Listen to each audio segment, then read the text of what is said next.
Terima kasih Anda kembali bersama kami di Kompas Petang. Saudara Presiden Prabowo Subianto meminta para koruptor untuk mengembalikan uang yang dicuri dari rakyat.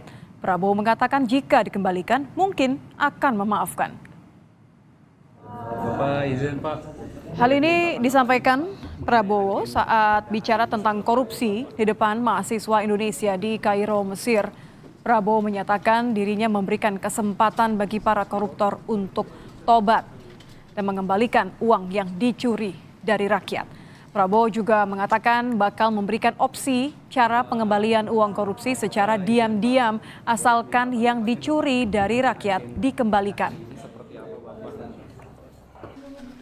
Memberi kesempatan untuk tobat. Hai para koruptor atau yang merasa pernah mencuri dari rakyat, kalau kau kembalikan yang kau curi, ya mungkin kita maafkan. Tapi kembalikan dong. Nanti kita beri kesempatan cara mengembalikannya bisa diam-diam supaya nggak ketahuan. Mengembalikan loh ya, tapi kembalikan. Wakil Ketua Umum Partai Gerindra Habibur Rahman bilang apa yang disampaikan Presiden Prabowo terkait akan memaafkan koruptor adalah soal asset recovery atau pengembalian aset. Menurut Habibur Rahman, yang diharapkan Presiden adalah bagaimana kerugian negara bisa dikembalikan semaksimal mungkin. Padahal ya itu dia keinginan kita masyarakat publik adalah bagaimana kerugian keuangan negara semakin bertambah, pengembaliannya semakin maksimal.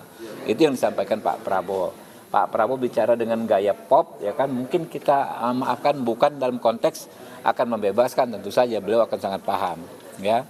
Tapi tentu kalau ada orang melakukan pidana, ya, lalu dia kooperatif dalam mengakui kesalahannya, ya, lalu mengembalikan hasil kejahatan, tentu itu akan menjadi hal-hal yang akan meringankan dalam pemberian hukuman. Itu Presiden Prabowo menyebut jika dikembalikan mungkin akan dimaafkan. Prabowo juga menyinggung akan memberikan opsi agar pengembalian uang korupsi tersebut dilakukan secara diam-diam. Lalu apakah pernyataan ini sudah tepat dilakukan sebagai bentuk pemberantasan korupsi? Dan apakah cara pengembalian diam-diam yang disebut Presiden Prabowo ini merupakan cara yang tepat? Bagaimana dengan efek jerah bagi para koruptor? Kita akan bahas bersama dengan Ferry Amsari, dosen hukum tata negara dan peneliti Potsdam Universitas Andalas yang akan segera bergabung. Dan juga saat ini sudah bersama kami Hendarsam Marantoko, politisi Gerindra. Selamat petang Mas Hendarsam. Selamat petang nih. Sambil menunggu Mas Ferry, saya ingin ke Anda sebenarnya. Bantu masyarakat Indonesia untuk memaknai pesan ini tanpa ada prasangka, tanpa ada tudingan. Karena saya ingat betul bahwa pernyataan Presiden Prabowo di awal ketika dilantik adalah memberantaskan bahkan memberangus korupsi. Bagaimana memaknai pernyataan Presiden ini? Ya tadi kan Bang Habibur Rahman juga sudah menjelaskan sebenarnya bahwa hal ini terkait dengan bagaimana memulihkan ya kerugian-kerugian negara. Ini kan kita harus kembali lagi kepada pola pendekatan kita terhadap penegakan hukum, khususnya di bidang korupsi ini. Jadi yang patut diketahui bahwa tujuan hukum itu ada 3, ya, yaitu untuk memberikan keadilan hukum, kepastian hukum, dan kemanfaatan hukum. Ini masuk adil berarti? Nah, makanya kan selama ini, ya kan, pendekatan kita itu kan selalu pendekatannya adalah kepastian hukum, ya. Bahwa bagaimana seseorang itu apabila dia bersalah maka dia harus dihukum, kan seperti itu. Nah, sedangkan di satu sisi yang lain ya kan dalam proses kita berproses ya dalam penegakan hukum ini masalah kemanfaatan hukumnya ini tertinggal. Kita harus jujur nih bahwa kadang-kadang dalam melakukan suatu proses perkara tindak pidana korupsi, biaya untuk menangani perkara korupsi itu bisa jadi jauh lebih besar dibanding kerugian. Makanya kemudian Jadi maksudnya kalau misalnya untuk menambal kosnya Jadi tadi, kita kemudian merelakan kan pengembalian uang perlu secara diam-diam walaupun belum bahas hukum begitu, Mas? niatan dan itu tadi kan Bang Habib juga sudah mengklirkan bahwa apa yang disampaikan oleh beliau ini ya kan harus dimaknainya juga, harus dilihat juga ini beliau menyampaikannya di forum apa ya. Pak Prabowo bukan orang yang juga terlalu serius dalam apa namanya itu menyampaikan sesuatu. Dia menyampaikannya ini di Mesir di depan anak-anak Mahasiswa ya? mahasiswa, ya mahasiswa. Seperti kata Bang Habib tadi, dia menyampaikan secara pop ya, artinya ini dengan bahasa yang populer kan, ya sehingga itu bisa diterima oleh apa namanya itu bisa tersampaikan, terdeliver pesan-pesannya Mhm. bahwa apa namanya itu pendekatan kita, sebenarnya pendekatan kita ini lebih kepada kemanfaatan hukum seperti itu. Oke, Jadi pendekatan manfaatan hukum. Maaf ya saya ya potong Mas Endar Sams, karena Mas Heri juga sudah bergabung. Ini mumpung masih soal bicara pendekatan. Saya ingin lempar kembali ke Mas Heri. Mas Heri, selamat bergabung di Kompas Petang. Barusan Mas Endar Sams mengatakan bahwa pernyataan Presiden Prabowo ini harus dilihat dari pendekatan pemanfaatan hukum. Anda setuju nggak dengan hal ini, bahwa ini bisa diterima? Bahwa ini demi lagi-lagi pemberantasan korupsi, demi keadilan, dan tidak melukai hati masyarakat Indonesia? Ya, saya di banyak poin Pak Prabowo secara substansi cukup bisa menerima dan memahami ya. Tetapi selalu yang dibicarakan itu kalau mau mengutip peristilahan Pak Prabowo sendiri, lebih banyak omon-omonnya daripada bagaimana mengimplementasikan gagasan. Sekarang diminta para koruptor mengaku mengembalikan seluruh keuangan negara, lalu kemudian mereka diampuni. Kan ini sebenarnya gagasan dan konsep perampasan aset sebenarnya. Mhm. Tapi undang-undang perampasan aset tidak masuk prolegnas gitu ya. Jadi antara apa yang dibicarakan dengan fakta itu tidak sinkron. Misalnya contoh bakal mengejar koruptor hingga ke Antartika gitu ya. Ngapain juga harus dikejar ke Antartika? Kita paham itu adalah gagasan untuk sungguh-sungguh melakukan pemberantasan korupsi. Tetapi anak mantan presiden yang menerima gratifikasi bukanlah dianggap sebagai sebuah korupsi. Jadi antara yang dibicarakan, disampaikan ke depan publik itu lebih banyak omon-omonnya. Walaupun prinsipnya di beberapa ide, saya pikir itu ide yang menarik kalau betul-betul diterapkan. Oke. Sekali lagi, omon-omon Pak Presiden itu tidak pernah bicara teknisnya, baru tahap sangat umum, sangat general ya. Jadi antara dipuji tidak bisa, dipertanyakan juga belum bisa. Saya ke Mas Hendasam lagi deh. Omon-omon katanya Mas Ferry. Omon-omon nggak nih kalau memang ternyata niatnya masih sama?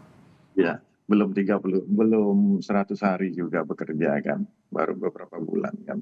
Jadi saya rasa kan memang yang diperlukan saat ini memang gagasan-gagasan itu kan diimplementasikan, dan mengimplementasikan gagasan itu kan tidak juga dapat serta-merta langsung dilaksanakan.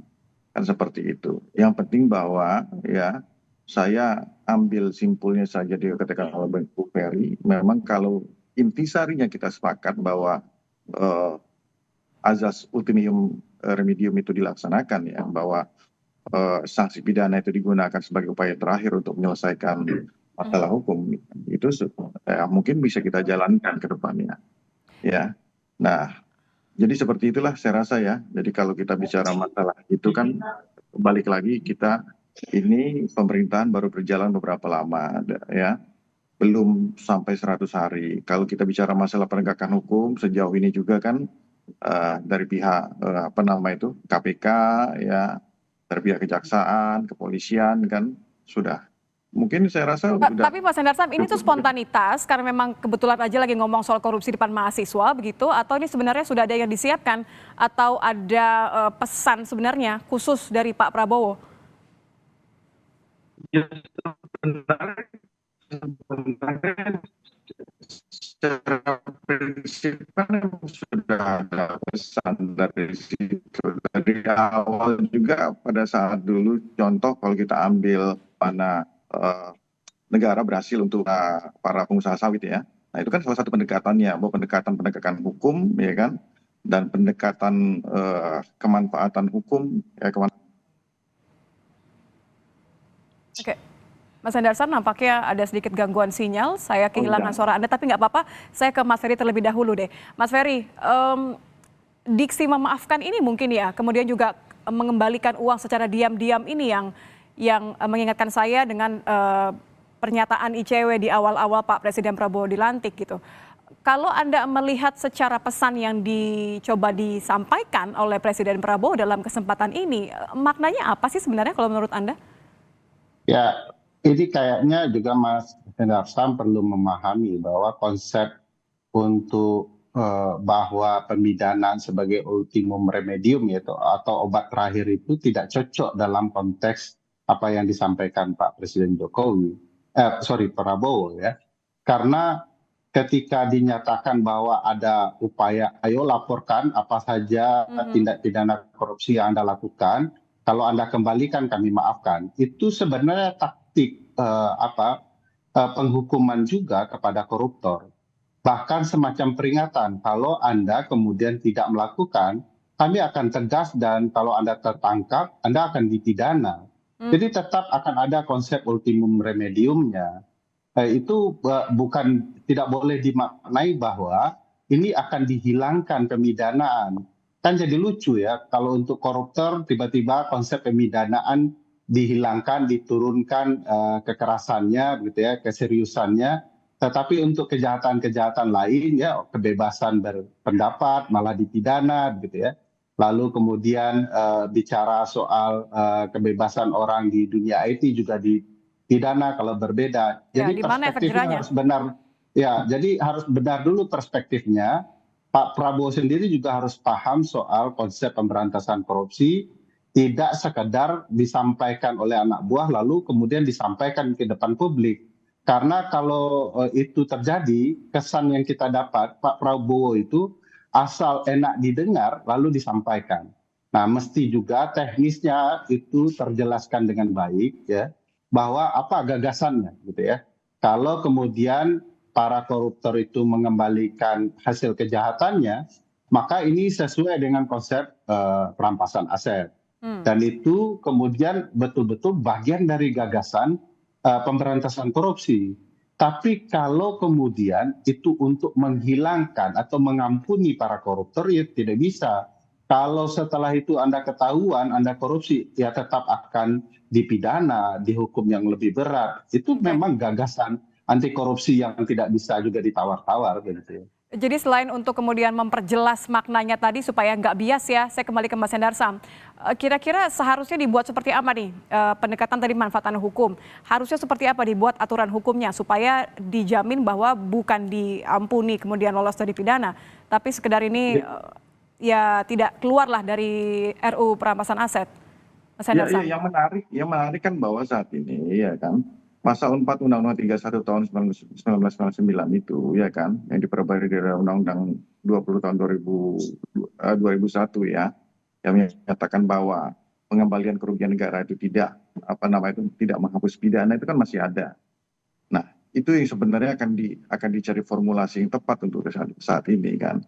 Bahwa Jaksa Agung juga kan dulu pernah menyampaikan bahwa kerugian di bawah 50 juta itu nggak perlu diproses, bisa dilakukan secara RJ kan gitu kan. Dan itu kan yang menjadi menarik bahwa ada pasal 4 Undang-Undang Tipikor tersebut kan gitu kan yang tidak tidak adanya penghapusan tindak pidana atas adanya pengembalian kan gitu kan. Nah, ini kan menjadi diskursus kita sendiri ke depan bagaimana supaya hal ini dapat terformulasikan dengan baik ya. Saya juga mengkoreksi apa yang dikatakan oleh Bung Ferry tadi yang mengatakan bahwa masalah kebebasan berpendapat segala macam ya kan dianggap tidak sejalan dengan yang dilakukan oleh Pak Prabowo. Nggak gitu ya? Bung Ferry kan mungkin juga lupa belum lama ini beliau sudah memberikan gagasan bahwa akan memberikan amnesti terhadap para terpidana ya termasuk undang-undang ITE. Nah, yang harus Bung Ferry ketahui juga bahwa ya rata-rata yang terkena undang-undang ITE itu adalah para tahanan politik, bisa kita katakan seperti itu. Oke. Ya, Dan jadi biar jangan juga masyarakat tersesatkan lah dengan hal seperti itu. Oke. Ya. Jadi perlu penjelasan lebih lanjut ya. Saya terakhir kalau gitu ke Mas Ferry. Mas Ferry, kalau begitu bagaimana supaya penegak hukum tidak jadi bingung ketika nanti melakukan tugasnya dan tidak membuka celah untuk adanya praktik-praktik lobby-lobby, deal-dealan di bawah tangan dan justru malah Jadi sebelum ke Bung Ferry ya terakhir mungkin saya singkat ya, Mas. sampaikan bahwa ya undang-undang tindak pidana korupsi yang saat ini masih ada ya kan itu masih tetap berlaku ya. Jadi bahwa pasal 4 sudah mengatakan bahwa pengembalian kerugian negara itu tidak harus pidana itu existing saat ini masih ada. Jadi apa yang beliau katakan ini bentuk gagasan dan harus dilihat juga maknanya secara lain. Beliau sampaikan. Oke, supaya tidak terlalu jauh memaknainya, saya kembali lagi. Berarti terima kasih Mas Hendar Sam. Saya kembali ke Mas Ferry terakhir. Bagaimana supaya tidak membuat kebingungan tadi dan malah memicu problem yang lebih besar lagi? Ya, pasti menimbulkan kebingungan lah ya. Ketentuannya belum ada, tetapi Pak Presiden sudah menyampaikan berbagai gagasan yang sebenarnya butuh peraturan teknis untuk Gagasan kan dilakukan. harus di depan gitu kan. Ya, Silakan, sebentar. Mas. Makanya kalau hal-hal yang akan sangat sensitif ya, mestinya disiapkan bahwa ini gagasannya akan seperti apa, apakah perubahan undang-undang tipikor atau melalui perpukah atau kemudian melalui undang-undang perampasan aset. Jadi di undang-undang perampasan aset bisa dijelaskan kalau hasil kejahatan korupsi dirampas, maka pidana mereka akan hilang gitu. Itu bisa dijelaskan di sana. Tidak harus kayak undang-undang tipikornya. Kedua juga harus dilihat apakah ini tadi omon-omon belaka itu juga perlu diperhatikan baik-baik. Misalnya tadi Mas Hendar Sam membantah bahwa kebebasan sipil kok diberikan kok karena ada gagasan Pak Prabowo melepaskan berbagai aktivis yang terlibat dalam berbagai isu kejahatan di dunia IT karena berkaitan dengan kebebasan bicara. Sementara itu warga Rampang dipukuli dengan membabi buta oleh alat negara dan Presiden tidak bersikap. Jadi bagi saya tentu publik berhak mengetahui apakah ini berimbang atau tidak, termasuk di isu pemberantasan korupsi. Antara yang diomongkan dan diimplementasikan betul-betul harus sejalan dan publik betul-betul bisa mengerti maksudnya dan publik bisa betul-betul merasakan dampaknya. Secara konsep sudah saya katakan, ya kita bisa sambut gagasan itu, tapi harus paham mana yang gagasan perampasan aset, mana yang gagasan penjaraan di dalam undang-undang tipikor. Kalau belum paham, bagaimana publik bisa mengerti apa yang dimaksud oleh Presiden, termasuk orang-orang Presiden yang menjelaskan ke hadapan publik apa sesungguhnya yang dimaksud Presiden. Jadi tidak perlu terburu-buru untuk salah paham memaknai, yang jelas kita tunggu aja supaya nggak omon-omon tadi kata Mas Ferry katakan, dan juga apa yang dikatakan Mas Hendar Sam mengatakan bahwa ini adalah satu landasan yang perlu diperjelas. Terima kasih sudah hadir di Kompas Petang, Ferry Amsari dan juga Hendar Sam Marantoko. Selamat petang. Terima kasih semua.